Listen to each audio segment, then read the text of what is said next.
Do you want to sleep? Then listen to me. Turn off the lights, close the windows, now close them and listen to you. Finally, I will make a request to you. Put down your phone and listen to my voice. Listen clearly. I will now tell you a story that will make you sleepy. Close your eyes and listen carefully to my words. 3,000 meters below the Coral Sea, resting in absolute darkness, lies one of the most paradoxical wrecks in naval history, USS Lexington. Hull number CV-2 went down on May 8, 1942, not from the enemy torpedoes and bombs that struck her that morning, but from something far more insidious growing inside her own hull. When Captain Frederick Sherman ordered abandoned ship at 50:07 in the afternoon, most of her 2,700 crew members were still convinced she could be saved. The fires were under control. The list had been corrected. She was making 25 knots. So what changed in those critical hours between battle damage and catastrophic loss? 76 years later, in March 2018, an expedition led by Microsoft co-founder Paul Allen made the discovery of Lady Lex's final resting place more than 500 meters off the Queensland coast. Scattered across the abyssal plain were 7 TBD Devastator torpedo bombers, their wings still folded for recovery, resting alongside the shattered remains of America's first carrier lost in combat. 216 men went down with Lady Lex that evening. The question that haunts this wreck is whether they had to. Lady Lex's story begins as a battlecruiser conversion. Laid down in January 1921 as CC-1, the Washington Naval Treaty halted her construction when she was 24% complete. Rather than scrap the hull, the Navy redesignated her CV-2 and completed her as one of America's first fleet carriers. Launched on October 3, 1925, and commissioned on December 14, 1927, Lexington was built at the Four River Shipbuilding Company in Quincy, Massachusetts. She was massive for her era, 888 feet long, displacing 43,550 tons at full load. Her turbo-electric propulsion system used 16 Ballers spinning generators that fed 4 main drive motors, pushing her to 34 3/4 knots on trials. The flight deck could handle 78 aircraft, and defensive armaments included 12 5-inch anti-aircraft guns and 4 8-inch guns. In December 1929, Lady Lex performed an unusual peacetime mission, supplying electrical power to Tacoma, Washington during a drought-induced power crisis. She delivered 4.5 million kilowatt-hours over 30 days. That same electrical infrastructure drove fuel pumps through miles of piping, including fuel trunk lines that, if improperly drained after battle damage, could fill with deadly vapors. By mid-April 1942, United States intelligence learned Japan planned to capture Port Moresby on New Guinea's southern coast, threatening Australia. Admiral Nimitz assembled Task Force 17 around the carriers Yorktown and Lexington to intercept. On May 7th, American aircraft located and sank the light carrier. Lieutenant Commander Robert Dixon's radio call became legendary: "Scratch 1 flat top." The Japanese were not finished. At 09:11 on May 8th, radar detected 69 incoming aircraft from the carriers Shikaku and Zukaku. Combat Air Patrol Wildcats engaged, but the formation was overwhelming. At 11:20, 2 Type 91 torpedoes struck Lexington's port side near the forward fuel tanks. 3 bombs of 242 kilograms each penetrated the flight deck, starting fires in crew spaces in the hangar.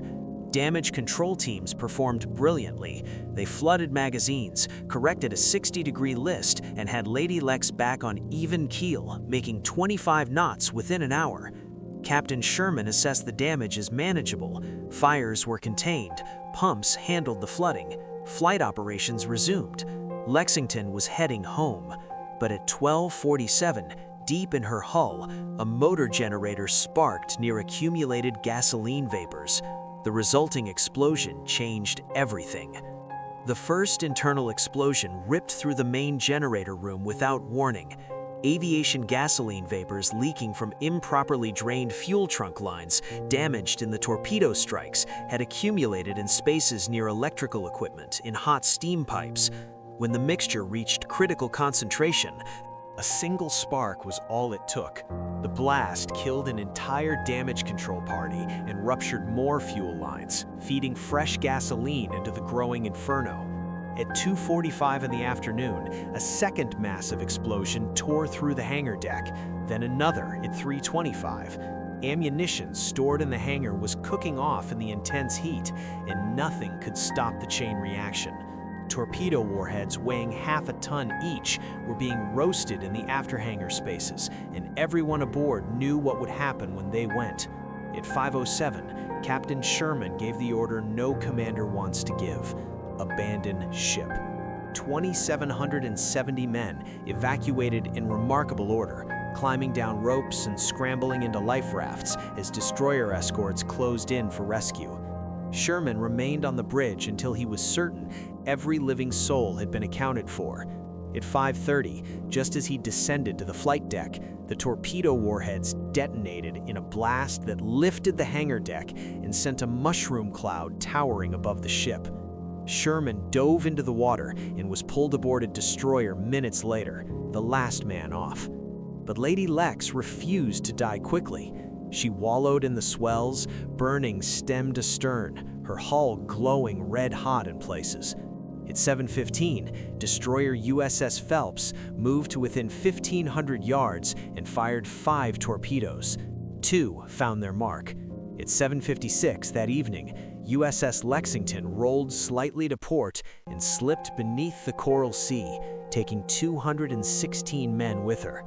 35 had died in the morning air attack. 181 were killed in the internal explosions or went down with the ship. Before we continue, a quick reminder: subscribing is the easiest way to support the channel. It helps us dedicate more time to uncovering these sunken stories and preserving maritime history for everyone who loves the sea. Let's get back to the video. For 76 years, Lady Lex's exact resting place remained unknown. Survivors had recorded her last position as roughly 15 degrees 20 minutes south, 155 degrees 30 minutes east. But the Coral Sea covers millions of square miles, and depths in the area exceed 3,000 meters. Early search technology simply could not reach that far down. That changed with Paul Allen's research vessel, Petrel, a purpose-built exploration ship equipped with an autonomous underwater vehicle rated to 6,000 meters. Using multi-beam sonar, the autonomous underwater vehicle could map vast sections of seafloor in a single pass, detecting anomalies that might indicate wreckage. On March 4th, 2018, after weeks of systematic searching, the sonar painted an unmistakable image: a massive hull section sitting upright on the abyssal plain at exactly 3,000 meters depth, 9,842 feet down. Remotely operated vehicles were deployed for visual confirmation, and what they found was stunning. The main section of Lexington sat upright and largely intact. Her flight deck collapsed into the hangar spaces, but her hull structure was clearly defined. 500 meters to the west lay her bow section, resting flat on the bottom, and her stern section set upright nearby. The ship had broken into 3 pieces during the descent or upon impact with the seabed. The most haunting discovery was the aircraft. 7 TBD Devastator torpedo bombers, 3 SBD Dauntless dive bombers, and 1 F-4F Wildcat fighter were scattered around the wreck site, all in remarkable condition. Their wings were still folded in the carrier configuration, as if waiting for the deck crew to be respotted for the next launch. The cold, oxygen-poor water at this depth had preserved them far better than wrecks in shallower tropical waters. Confirming identity required bulletproof evidence. Hull number CV2 was visible on the wreckage. Main section measurements confirmed 888 feet overall length. Turbo-electric propulsion signature appeared in the debris field with distinctive generator housings. Flight deck configuration matched 1942 refit documentation. Gun mounts in distinctive 8-inch turrets were in documented positions. Aircraft types perfectly matched Lexington's May 8th air group. Port-side torpedo damage was clearly visible, and internal explosion patterns matched survivor testimony. Coordinates aligned precisely with the recorded sinking position. The U.S. Naval History and Heritage Command officially confirmed identification, and the site received war grave protection under the Sunken Military Craft Act. USS Lexington's loss was America's first carrier sinking in combat, but it was not a defeat. The Battle of the Coral Sea stopped the Japanese invasion of Port Moresby, marking the first time since Pearl Harbor that Japanese expansion had been halted. Tactically, the battle was a draw, with both sides losing carriers and aircraft. Strategically, it was an American victory that bought precious time for the decisive engagement at Midway 1 month later. The wreck itself now serves multiple purposes beyond its historical significance. Marine biologists study how deep-sea ecosystems colonize artificial structures at extreme depths. Archaeologists use the site as a baseline for understanding metal corrosion and preservation in abyssal environments. For 216 families, the discovery provided closure, a final resting place that can be honored even if it can never be visited. Under the Sunken Military Craft Act, Lady Lex is protected as a war grave. No salvage is permitted, no artifacts may be removed, and even non-invasive surveys require government permission. The men who went down with her remain at their posts, eternally on patrol 3,000 meters below the surface. Within 6 weeks of her loss, workers at the Quincy shipyard where she had been built petitioned Secretary of the Navy Frank Knox to rename an Essex-class carrier under construction, shifted from Cabot to Lexington. Knox agreed, and CV-16 inherited the name, the legacy, in the fighting spirit. That second Lexington went on to serve with distinction through World War II, Korea, and Vietnam, finally retiring in 1991 as the oldest serving carrier in the United States Navy. Lady Lex's power, both literal and symbolic, still resonates. She lit a city when it sat in darkness, and she stopped an empire at the cost of her own survival. The wreck beneath the Coral Sea isn't just twisted metal and lost machinery. It is a time capsule of courage, a monument to 216 souls, and a reminder that some victories are measured not in ships saved, but in time bought, in invasions stopped. Her crew understood that. They fought knowing the odds, and when their ship could fight no more, they made sure she would not fall into enemy hands. That is the real story written in the wreckage at 3,000 meters. Not defeat, but defiance. Not loss, but legacy. There is a place beneath the heart of Rome where no one may enter without permission.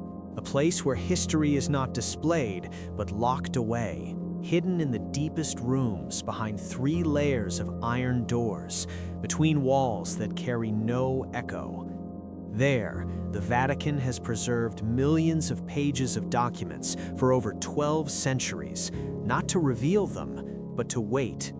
Handwritten letters from popes that were never sent, bans on books that changed the world, records of Marian apparitions that were quietly dismissed, whispers exchanged between the Vatican and emperors, fascists, and Western intelligence, and works of art the world has never seen. Why does the Vatican keep all of this, but never speak of it? This is not a story about conspiracy. This is a story about the most deeply buried memories in the world of faith. Welcome to Secrets of the Vatican Archives, where we don't repeat what's already been told, but slowly uncover what was meant to be hidden. I was once one of the few granted access to the restricted section of the Vatican Archives. Don't get me wrong, I wasn't a cardinal, not a famous historian, and I certainly didn't come from any noble bloodline. I was just a caretaker, a custode, as the Italians say. My job was to clean, to take notes, and to deliver approved documents to the scholars. But on certain nights, when the old priest had dozed off and the oil lamp burned quietly in the corner, I would quietly open doors that no one else dared to approach. And from that moment on, there was no turning back. I know now that I do not have much time left.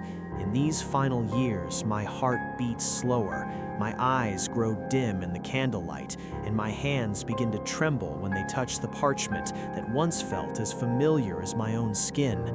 But before all of it vanishes with me, I must speak. Not to shock, not to accuse or to absolve, but so that someone out there may understand. Truth has never fully belonged to the light, nor to the darkness. It dwells in the space between, waiting to be heard. I have seen the letters never sent by Pope Pius X resting quietly in an unmarked drawer. I have read forbidden copies of books once listed as threats to the faith. I have stood before paintings by Caravaggio that were never displayed because the eyes in those portraits look straight into a kind of pain theology dared not face. And most of all, I have come to know what we are not permitted to reveal is not hidden because it is false, but because it is too true to be accepted. I do not ask you to believe me. I cannot offer proof the world would recognize, but if you are still listening, if you are still reading, and if somewhere inside you still believe that beneath every haloed glory there lies something deeper, something unresolved, then perhaps you are the one I must say this to, because one day those doors will not remain closed forever, and when they open, you will understand why I could never return. I used to believe the Vatican was simply a religious symbol, a place of prayers, of popes in white robes standing in the open air of St. Peter's Square. But that was just the surface. Behind the ancient stone walls, beneath the towering domes, and behind doors locked with triple mechanisms, lies a world most of humanity will never be allowed to see, the world of the Vatican's secret archives. People often call it the Vatican Secret Archives, but its official name in Latin is Archivum Secretum Apostolicum Vaticanum, which means the private archive of the Pope. The word secretum in Latin doesn't mean secret in the modern sense, it means private. This archive belongs to the Pope personally. It does not belong to the Catholic Church as a whole. And yet, that very privacy is what has made this place the subject of so many theories, from political investigations to the search for lost legends. The archive spans roughly 85 kilometers of shelving, with over 35,000 cataloged entries covering events from the 8th century to the present, but only a small portion is accessible to scholars. The most sensitive, classified, or unreleased documents remain sealed deep within the inner vaults, and it is there that some of the most pivotal and controversial pave moments in the history of Europe and Christianity are preserved. Among the preserved items is a copy of the letter Galileo Galilei sent to the Church in 1613, in which he tried to argue that his views on astronomy did not contradict the Bible. However, in 1616, the Church declared heliocentrism heretical and banned its teaching. In the 1633, Galileo was tried by the Inquisition, a tribunal whose activities are also recorded deep within these archives. One of the most searched collections relates to the trial of the Knights Templar in the 14th century. For hundreds of years, it was believed that the Vatican had destroyed all records of the trial. But in 2001, an Italian scholar named Barbara Frail discovered a copy of the Pergamentium Chanal, a document revealing that Pope Clement V had secretly absolved the Templars. This finding directly contradicted the long-held belief that the Church had agreed to their destruction. It raised a haunting question: why was that truth hidden for more than 700 years? Then there are documents about the Vatican's relationships with authoritarian regimes in the 20th century, especially Nazi Germany. The archives contain hundreds of letters exchanged between the Vatican and Hitler's regime, along with reports sent from German bishops to the Holy See. These materials suggest the Vatican had early knowledge of the mass killings of Jews, but their response was deeply complicated, shaped by faith, political calculation, and fear of persecution. In 2020, after decades of controversy, the Vatican finally opened part of the archive related to Pope Pius XII, who led the Church from 1939 to 1958 during the years of World War II. This was a groundbreaking moment for historians, as Pius had long been accused of remaining silent during the Holocaust. The newly released documents revealed a more complex picture. He was not entirely silent, but chose to act quietly behind the scenes to save lives, a strategy that still sparks debate over its morality and effectiveness. But the archives are not limited to religious affairs. They also contain handwritten letters by Michelangelo, sketches by Bernini, a farewell note from Mary, Queen of Scots before her execution, and even a letter from a Native American chief to the Pope in the 19th century. The Vatican archives are like a gateway connecting all history, from the bloodshed of the Crusades to the revolutions of science, from theological schisms to modern political intrigue. Despite holding such a treasure of history, access to the archive is strictly limited. Each year, only around 60 to 80 scholars are allowed to study on-site. They must apply, specify their research topic, and follow strict rules. No photographs, no photocopies, and no documents may leave the room. Most importantly, no one is allowed unrestricted access. The most sensitive areas remain sealed. I'm not trying to draw conclusions. I don't claim to know all the truth, but I believe that when you stand before the endless shelves with centuries-old dust resting on trembling handwritten lines from the 10th century, you begin to understand why the Vatican guards this place so carefully. Some truths are too vast to be exposed. Some stories, once told, would force us to question the very foundations of our civilization and our faith. If there were a single document that could illustrate the sensitivity and power held within the Vatican archives, it would likely be the records of Christianity's Great Divide, the schism between Catholicism and Protestantism. Few people know that in the early days of the Reformation, secret exchanges between Luther and certain Vatican representatives were carefully recorded. These handwritten notes, written in slanted brown ink, once moved a Dutch scholar to tears, not because of religious disagreement, but because the documents revealed that both sides had once tried to prevent the split, only to be driven apart by pride and power. As early as the 1530s, the Vatican quietly dispatched envoys to the German principalities to negotiate with the reformist factions. Among the documents are statements by Bishop Girolamo Alejandro, a theologian and diplomat who once proposed rare theological concessions to preserve the unity of the Church. But when Luther's responses arrived, cautious yet firm, the Church turned away, and history took an irreversible path. These materials are kept in a sealed dossier, accessible only to those with advanced research credentials and a clearly justified purpose. Another subject that once sent a chill down my spine was the record of the Inquisition. The Vatican still holds thousands of indictments, interrogation transcripts, and death sentences from those accused of heresy between the 12th and 19th centuries. One of the most infamous cases is that of Giordano Bruno, a philosopher, astrologer, and advocate of the theory of a boundless universe. The documents on Bruno reveal not only his intellectual arguments, but also the inner conflict of the clergy who had to judge him.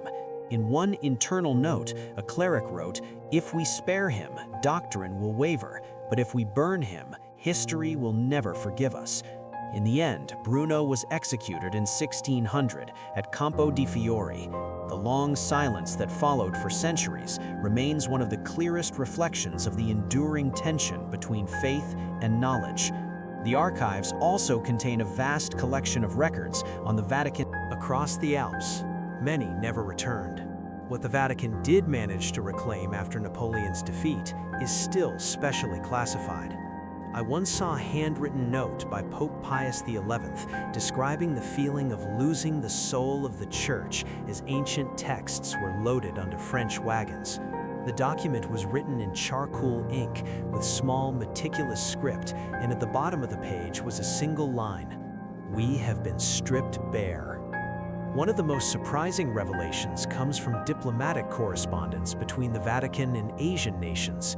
Few people know that in the 17th century, the Vatican secretly exchanged letters with the Tokugawa shogunate of Japan, even while Christianity was banned there. The letters were sent through Portuguese missionaries, hidden in merchant ships, and concealed inside small wooden statues to avoid detection. One letter from 1611, ordered by Tokugawa Ieyasu himself, stated clearly, "We do not accept a faith that divides families, but we respect the knowledge and loyalty your missionaries bring." The Vatican preserved that letter carefully as a quiet monument to the first and failed diplomatic contact with a closed Asian empire. And then there is a little-known section of the archive dedicated to maps and blueprints of lost churches, monasteries, fortresses, and catacombs. Among them are maps showing the locations of ancient dioceses that vanished due to war, plague, or political upheaval.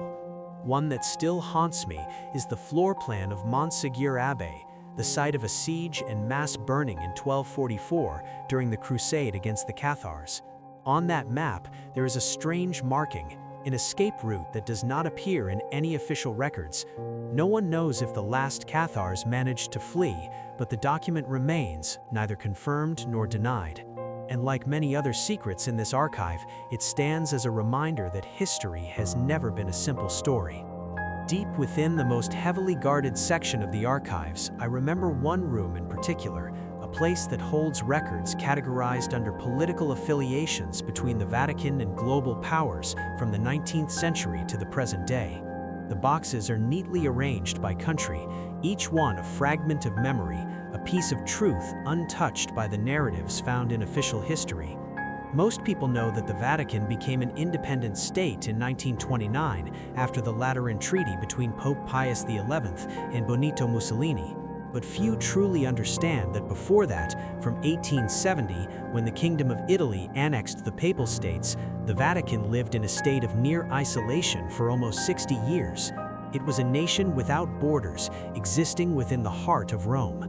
During that time, the popes refused to recognize the Italian government and never stepped beyond the Vatican walls. And it was in this tense period that the Church quietly built an elaborate network of secret communication with other nations, especially France, Austria, Spain, and the United States. One document from 1922 reveals that the Vatican once sent a confidential message to U.S. President Warren G. Harding, offering to act as a mediator between America and divided Catholic nations in post-World War I Europe. This episode has never appeared in official history books because the Vatican had no legal status as a state at the time, yet the memorandum still exists, with the signature and seal intact.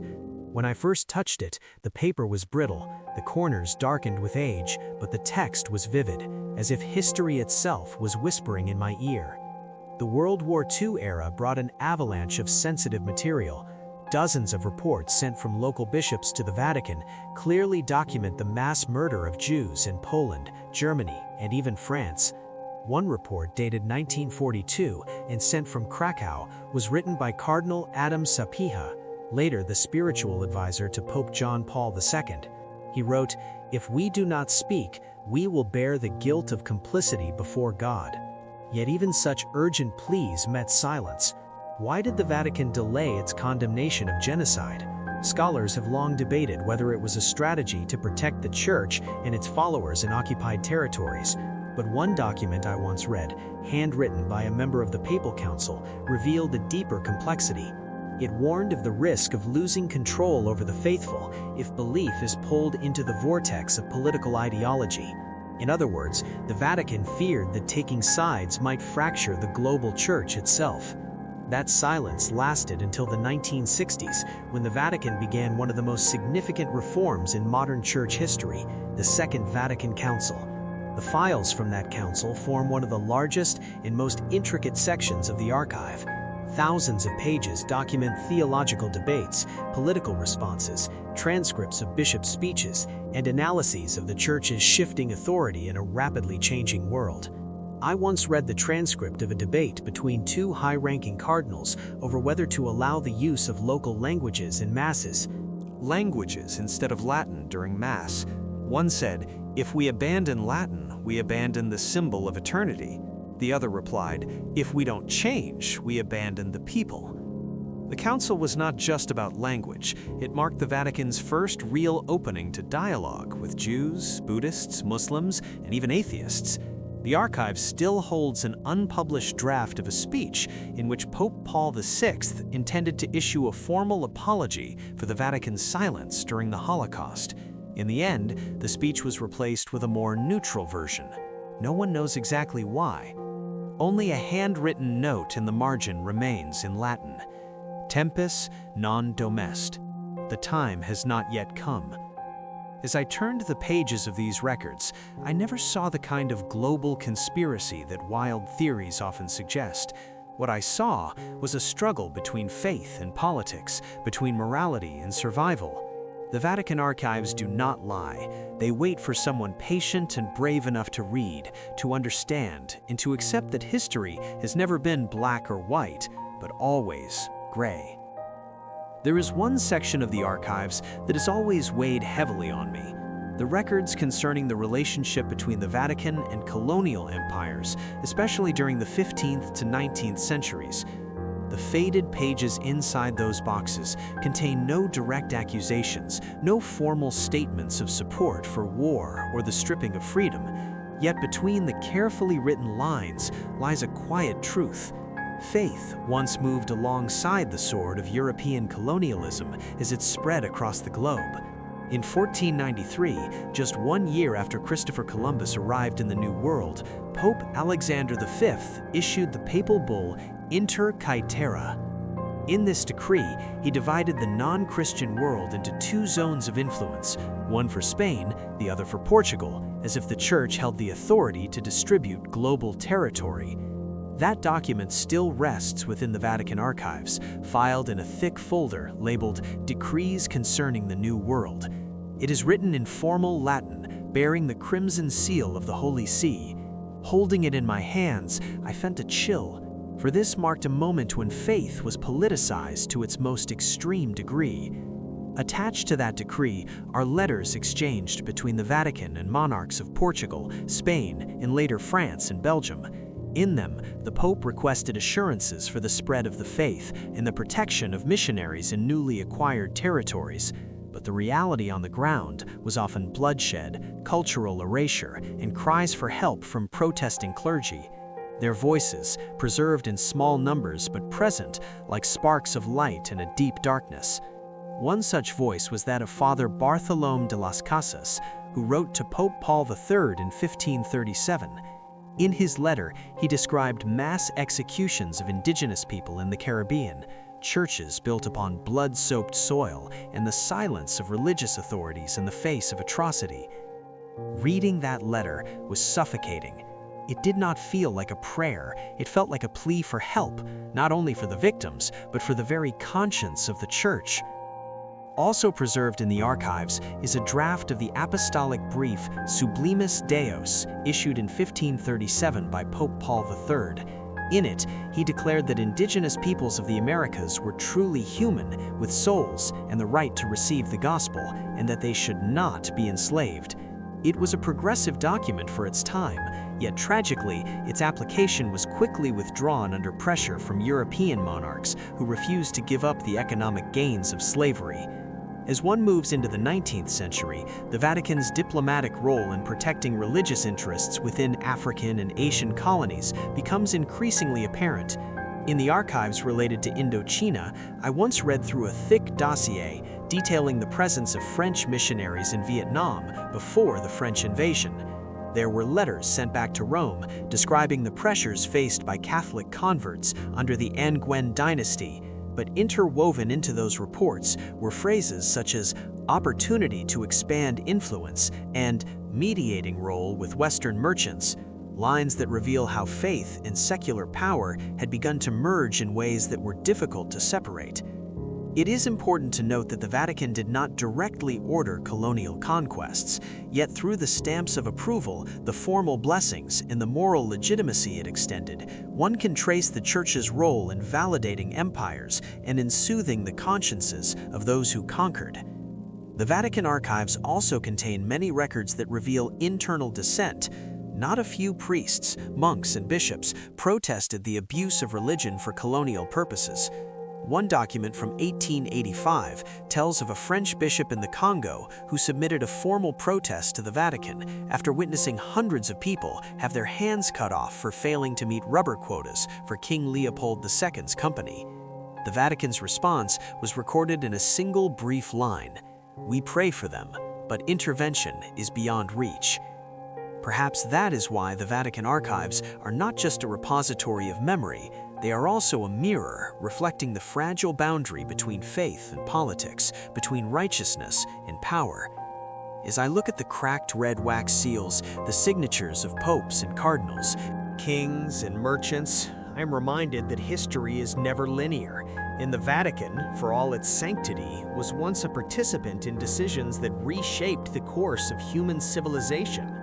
If you believe the Vatican's role in politics ended in the Middle Ages or during World War II, you might be surprised to learn that the archives continued to record significant moments of history well into the latter half of the 20th century.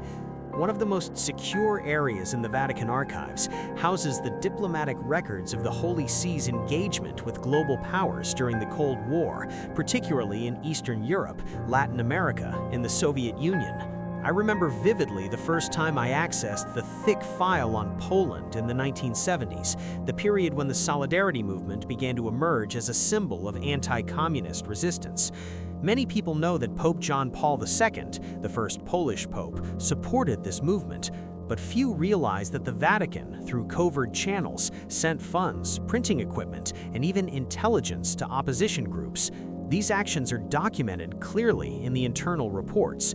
One memorandum, sent from the Vatican Secretariat of State to the Apostolic Nuncio in Warsaw, bears the handwritten note of Cardinal Casaroli. This is not only a defense of faith, this is a moment of survival. These documents reveal that the Vatican was not merely a passive observer, but a sophisticated political actor, using soft power to influence major shifts in the global order. Poland was not the only focus. The Vatican also intervened deeply in Latin America. In one confidential file concerning Argentina during the years 1976 to 1983, the period of the Dirty War, I came across troubling reports, pleas from local bishops, lists of kidnapped priests, and the Vatican's conflicted responses. One telegram from Buenos Aires referenced Father Carlos Muga, who was assassinated for supporting the poor in opposing military violence. But the Vatican's reply simply stated, "We cannot publicly take sides in an internal conflict." That sentence stayed with me for a long time, not because it was entirely wrong, but because it reflected the Vatican's traditional strategy to act quietly, remain publicly neutral, yet offer discreet support to the side it believed was just. In Chile, during the rule of Augusto Pinochet, the archives show periods of silence and moments of indirect pressure.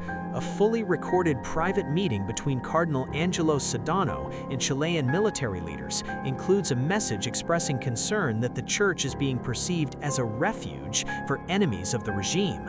At the same time, records confirm that the Vatican protected priests who were sheltering political fugitives, not by public decree, but through internal memos requesting the reinstatement of dismissed bishops sympathetic to the opposition. The Cold War also brought complex dynamics to the Vatican's relationship with the Soviet Union. Though Catholicism was heavily persecuted in Soviet territories, the Vatican maintained discreet communication channels. A typed report dated March 12, 1962, details a confidential meeting between an unofficial Vatican envoy and a representative of Khrushchev's government in Vienna.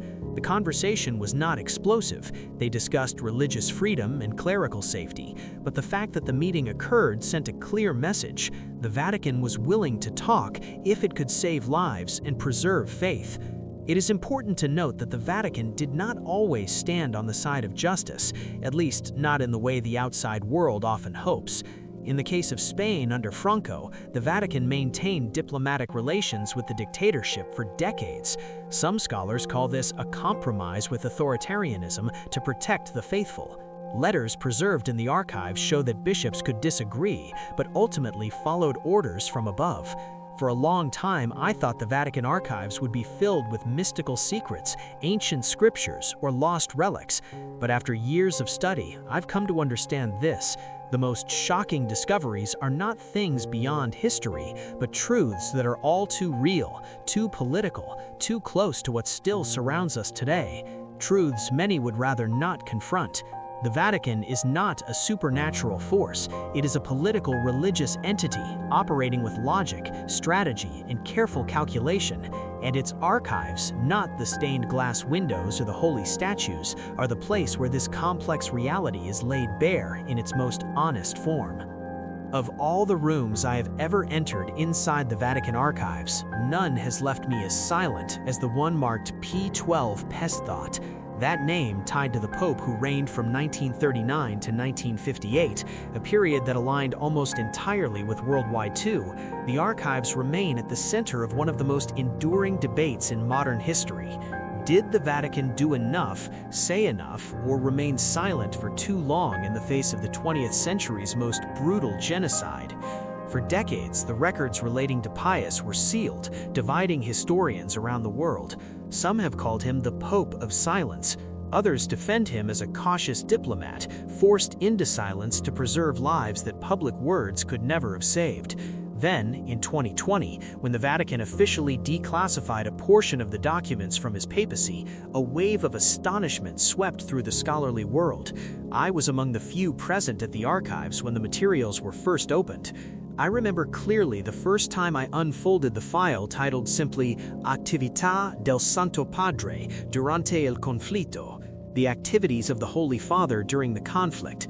Inside were letters, reports, and telegrams, many from bishops in Germany, Poland, and Hungary, sent between 1941 and 1944. One letter from the Archbishop of Lviv, dated March 16, 1942, described how more than 1,000 Jewish residents were expelled from the town without formal charges or any official sentence.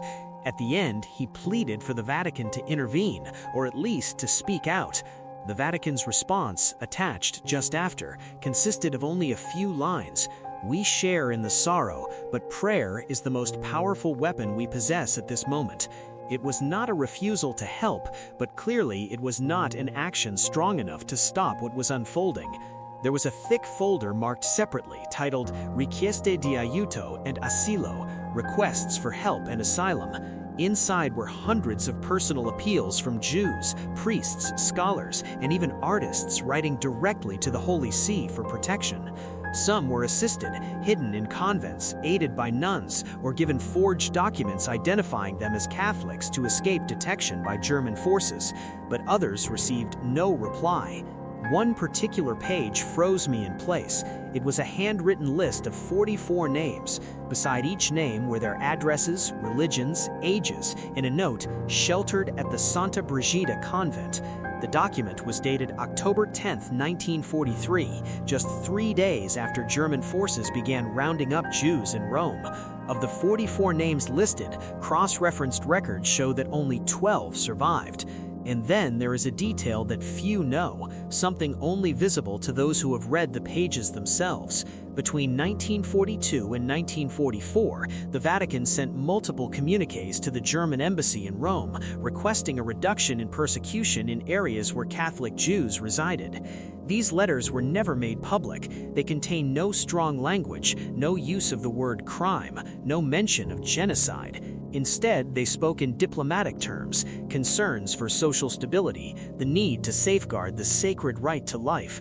Perhaps that was the only viable language left in that moment, but for future generations, that caution has remained a source of sorrow and debate. The archive also preserves an entire chapter on post-war appeals from Jewish communities.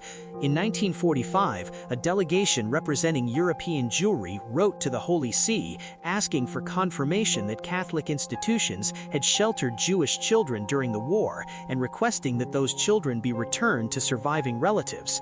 The Vatican responded, "We will permit it only if the children choose freely to leave their current environment." But many of these children were only 5 or 6 years old at the time. Most remembered nothing beyond the convent walls, and the faith into which they had recently been baptized. That moral wound would remain open for years. Among the thousands of pages I came across, a draft of a speech never delivered, prepared for Easter of 1943. In it, one line read, "We cannot close our eyes to the cries of a people cast out. Though they do not bear the name of Christ, they are still human beings." That line never reached the public. The final version of the speech was revised, and that passage was removed. No explanation was provided. Only a red stamp remained. Reservato non releaso. Reserved, do not publish.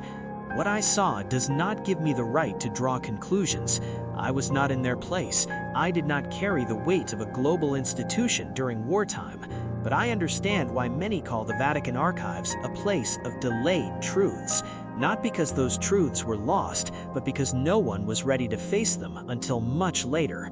People often think of the Vatican as a Western institution tied to Europe and the history of Christianity on the Old Continent, but the documents buried deep within the archives reveal something different. From a very early stage, the Vatican had a vision that reached beyond borders, toward the East, and it was in those yellowed pages that I first understood the true scale of the Church's missionary ambitions, its attempts at dialogue, and the profound, often conflicting encounters between Catholicism and Asia. One section of the archives is titled Missione d'Oriente, Eastern Missions. It contains thousands of documents dating from the 16th to the 20th centuries, written in Latin, Italian, French, Classical Chinese, and Japanese. These texts chronicle centuries of European missionaries traveling eastward, carrying not only the Bible, but the values of an entirely different world. I began report. It was living evidence that Catholicism played a role in shaping modern Vietnamese statehood, not merely as a foreign religion, but as an agent in nation building. But the archives also record the darker chapters, the anti-Christian edicts of the Nguyen dynasty, the executions of believers, the desperate pleas from missionaries. One document from 1833 recounts the Le Van Coy Rebellion, noted to have some support from Catholic communities, and the Vatican's cautious reaction. We must not allow faith to become entangled with rebellion. That line reflected a quiet tension between the desire to protect the faithful and the fear of being drawn into uncontrollable local conflicts. In the 20th century, the Vatican-Vietnam relationship grew even more complex. One file covering the period from 1954 to 1975 is dense with reports on Catholic life in the North, the mass migration to the South, and the influence of the Saigon government in episcopal appointments. A letter from Pope Pius XII to President Ngo Dinh Diem offered blessings but carried a subtle message. A national leader has the duty not only to defend the faith, but to ensure justice for all his subjects. It was one of the few documents written in a tone both supportive and cautionary. What troubled me most, perhaps, was a special file documenting the failed efforts to restore diplomatic relations between the Vatican and the Socialist Republic of Vietnam after 1975. Internal notes reveal the Vatican's patience, its repeated offers for dialogue, and its hope to re-establish a humanitarian channel. But every meeting ended at the level of polite formality. A 1989 memorandum read, "We must wait. Patience is part of the mission." Even in the pages that remained silent, I could feel the weight of history.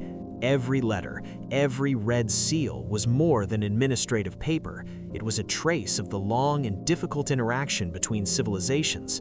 The Vatican did not always act rightly, nor fully understand the East, but the presence of thousands of documents on Asia at the heart of the Vatican is proof of something deeper.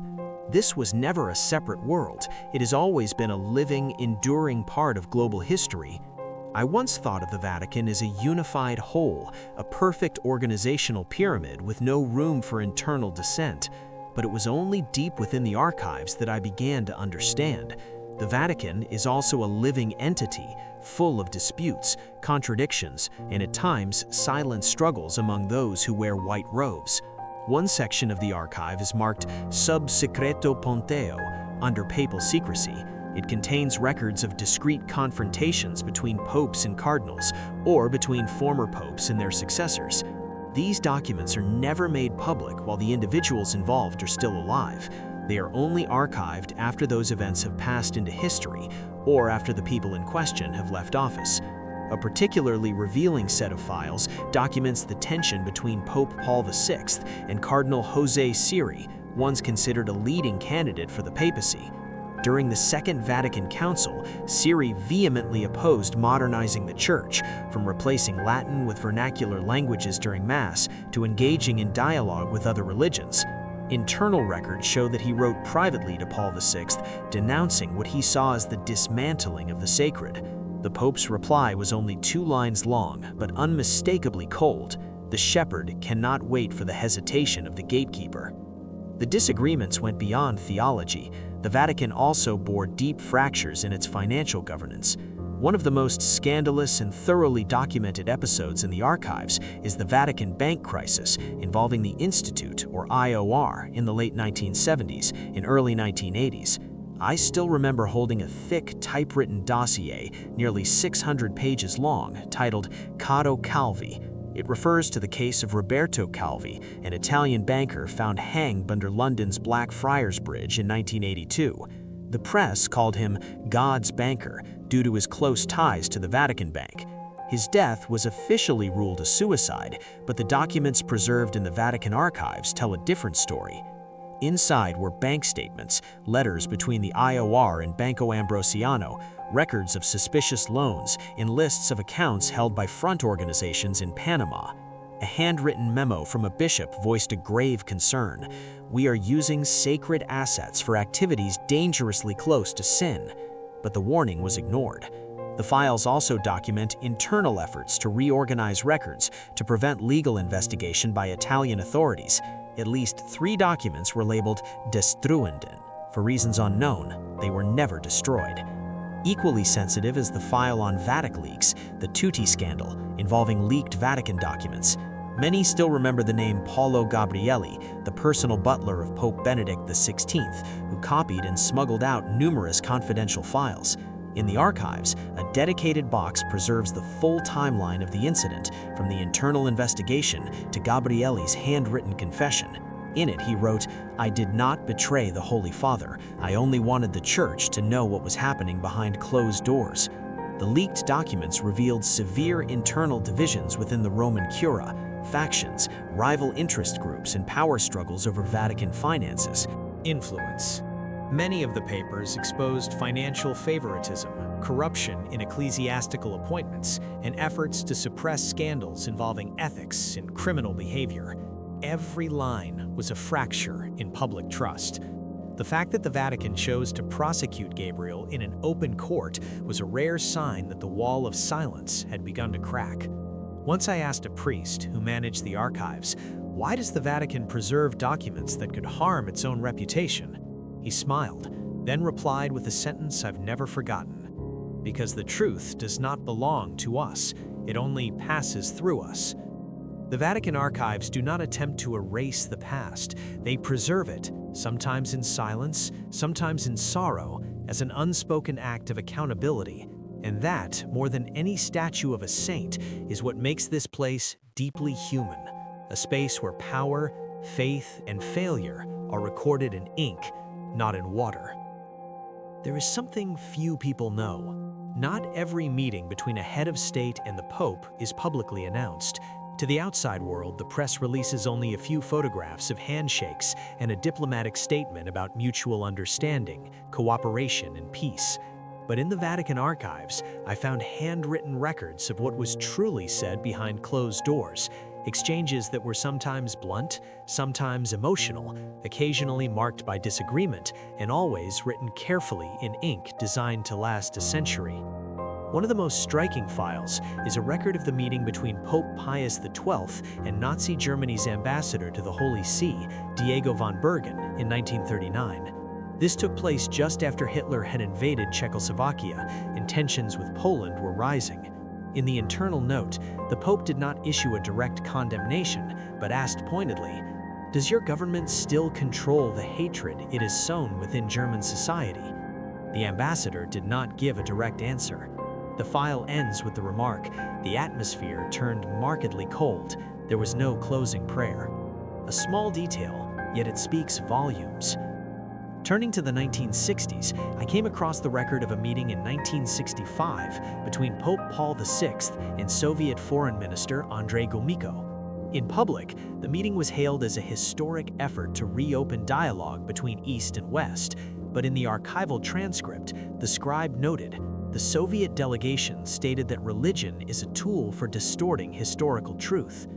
Paul VI responded gently but firmly, "No one can forbid another from believing in the sacred. That is not power, it is part of the human soul." Then, without further comment, he invited the entire delegation to stand in silence for 1 minute in honor of all unknown souls who died for ideals. The Soviet side never mentioned this gesture in any official record. Another notable set of files is simply titled USA Visit Reservit, United States Unpublished Visits. Inside are notes from private meetings between various popes and American presidents from Roosevelt and Eisenhower to Kennedy, Reagan, and George W. Bush. One entry records a moment from Pope John XXIII's meeting with President John F. Kennedy in 1963.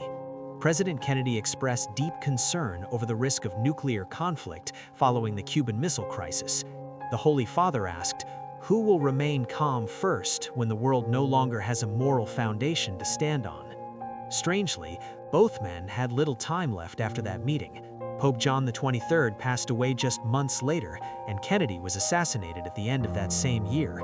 The file draws no direct connection, but the proximity of those events led some in the archives to mark it as particularly sensitive.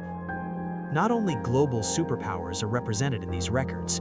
I once came across an old, faded file on a meeting between Pope John Paul II and General Secretary Gorbachev in 1989, just before the Berlin Wall fell. Gorbachev was not religious, but in the meeting record he said, "If we do not change, there will be nothing left to preserve." John Paul II answered with a single line, "Truth rises when people grow weary." After that conversation, the Vatican became one of the first institutions to foresee the unraveling of the Eastern Bloc. Some of the most surprising documents came from smaller nations or countries without long-standing diplomatic ties to the Vatican. In a file marked Vietnam Colloquy Non-Official, I found an internal memo from 1991. An unofficial Vatican delegation held talks with representatives of the Vietnamese government in Geneva. No formal agreement, but a willingness was expressed. This was one of the earliest quiet steps toward restoring contact after 1975, not through media headlines, but through handwritten words recorded in silence. The Vatican has no military power and no vast economy, but what I came to understand after reading these records is this. When a world leader seeks sincerity or counsel unburdened by political gain, they come to the Holy See. And the Vatican knows this well. It rarely needs to speak loudly because every page it preserves has the power to reshape the understanding of an entire generation if revealed at the right moment. One of the things that sets the Vatican apart from every other religious institution in the world is this. It is not only a church, it is also a sovereign state. It can sign treaties, issue diplomatic communications, and even be sued.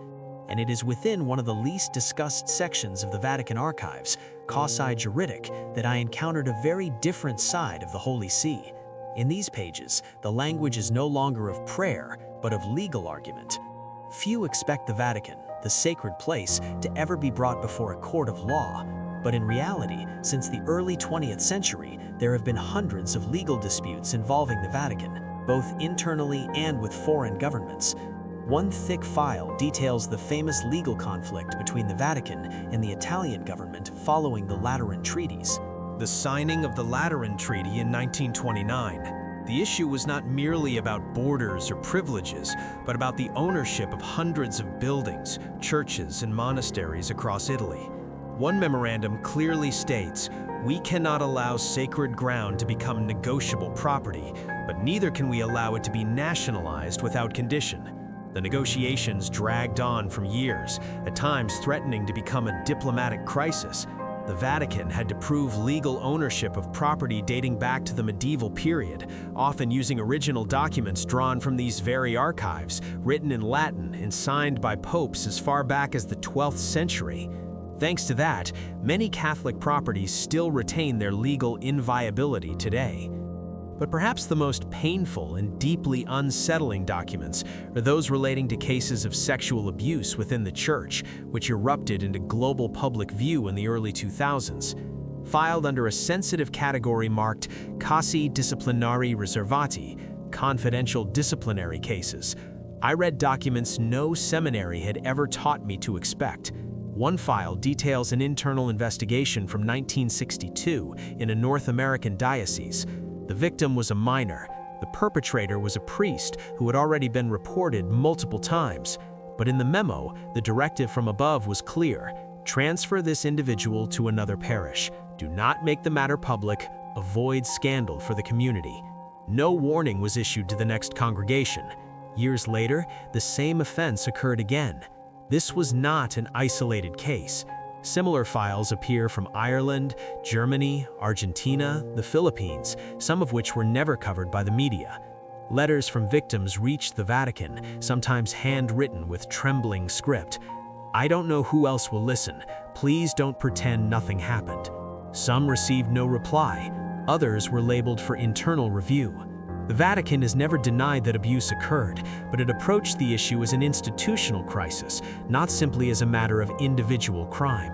Since 2001, the Holy See has implemented stricter disciplinary procedures, and many files document that gradual shift.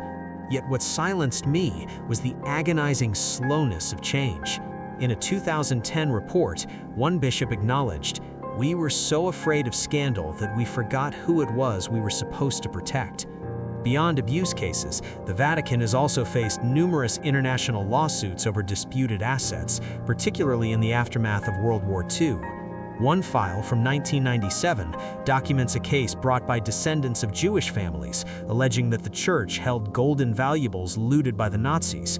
The Vatican denied responsibility, but the file remains archived under unresolved claims. Another highly sensitive case involves the Vatican museums, which house tens of thousands of artifacts from across the globe, including items originating in countries once under colonial rule. In one petition from Peru, the government requested the return of a ceremonial Incan mask. The Vatican responded with a formal statement: "This artifact is a record of history. It carries no ownership value, but belongs to the memory of humankind." The matter was left unresolved, like so many others. The archive never offers conclusions, it only preserves evidence. But as you read through hundreds of legal briefs, lawsuits, pleas, and carefully worded replies, you come to understand the Vatican is not removed from the world. It is drawn into it, layer by layer, by the very nature of being human. And when humans err, even in white robes, the paper records remain impartial, emotionless, but impossible to deny. There is a section within the Vatican archives that even many Catholic scholars have never accessed, not because it is the most heavily guarded, but because it demands a very particular kind of knowledge: Koine, ancient Hebrew, in the Latin of the early church.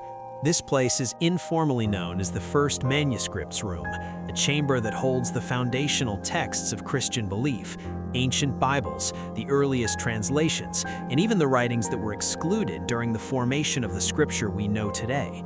The first time I entered that section, I hardly dared to breathe, not out of fear, but from a sense of reverence. Standing amidst millennia of handwriting, inscribed by hand on animal parchment, with ink made from ash, roots, and the tears of those who believed their words were divine in origin. Tucked inside a worn wooden drawer was a copy of the Codex Vaticanus, of the oldest surviving Greek Bibles, dating back to the 4th century. Its text is not identical to the printed Bibles we know today. Some passages are missing, others differ in wording, and remarkably, there are entire sections of narrative that no longer appear in the modern canon. A striking example is the ending of the Gospel of Mark.